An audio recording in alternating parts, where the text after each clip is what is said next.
Hi everyone. Have you felt overwhelmed, stressed about a test, or just sad for no reason? We all have. But sometimes those feelings can be more than just a bad day. They can be signs of something bigger. Today, let's talk about mental health. Mental health is about our emotional, psychological, and social well-being. It affects how we think, feel, and act. Just like our physical health, our mental health is super important.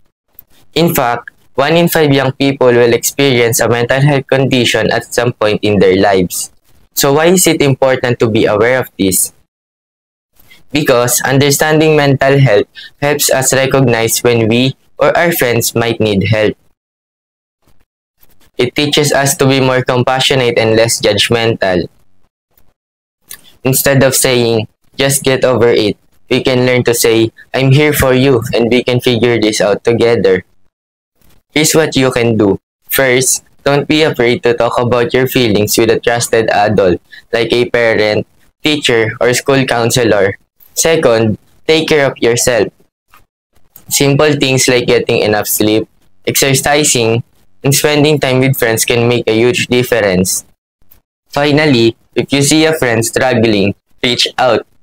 A simple conversation can be the first step towards getting them the support they need. Remember, mental health is a part of our overall health. Let's work together to create a school environment where everyone feels safe to talk about their feelings and get the support they need. You are not alone, and it's okay not to be okay.